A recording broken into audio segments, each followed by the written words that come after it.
नमस्कार भक्तों, आज की इस दिव्य कथा में हम सुनेंगे विष्णु भगवान और तुलसी माता की अद्भुत कथा, जिसने धरती पर भक्ति, प्रेम और पवित्रता का वरदान दिया।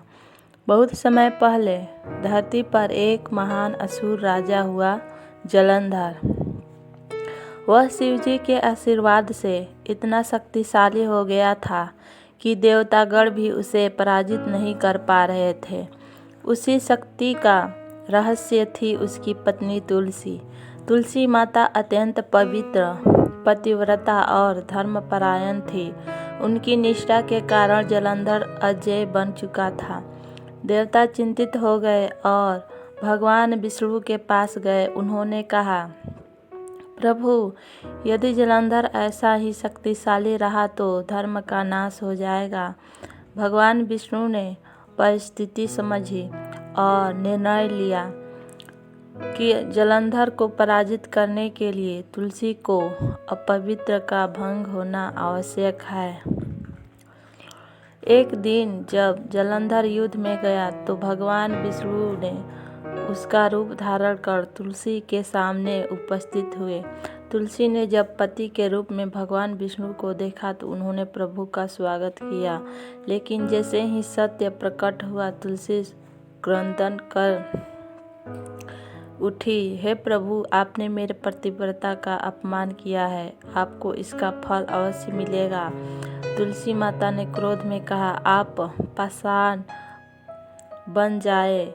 और जैसे ही श्राप पूरा हुआ, भगवान का स्वर मधुर मुस्कान के साथ गूंजा, माता, यह श्राप नहीं, आपका वरदान है। आज से मैं शालिग्राम रूप में, पत्थर के रूप में पूजित रहूँगा और आप तुलसी बनकर सदैव मेरा चरण स्पर्श करेगी।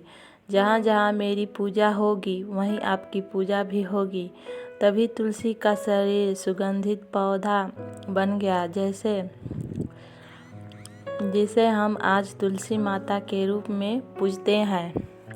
भगवान विष्णु ने आगे कहा, जो भी भक्त मेरी पूजा में तुलसी दल के बिना करेगा वह अधूरी मानी जाएगी, और जो शालिग्राम के साथ तुलसी माता को अर्पित करेगा उसे मेरा धाम में स्थान मिलेगा। तुलसी माता शांत हुई, उनका क्रोध समर्पण में बदल गया और वे प्रभु के चरणों में विलीन हो गई। तब से हर पूजा में तुलसी का स्थान सर्वोच्च माना जाता है। भक्तों का विश्वास है कि जिस घर में तुलसी होती है वहाँ दरिद्रता कभी नहीं टिकती। वहाँ भगवान विष्णु स्वयं निवास करते हैं। तो भक्तों, यह थी विष्णु भगवान और तुलसी माता की पवित्र कथा, जो हमें सिखाती है कि भक्ति संपन्न और प्रेम ईश्वरीय ऊर्जा है। ओम वासुदेवाय नमः। ओम तुलसी देवताय नमः। ओम तुलसी देवाय नमः। तो दोस्तों, अगर ये कथा पसंद आई हो तो लाइक एंड सब्सक्राइब चैनल को सब्सक्राइब कर दीजिएगा। तो चलते हैं, फिर मिलेंगे अगले वीडियो पर ऐसे ही कथा के साथ।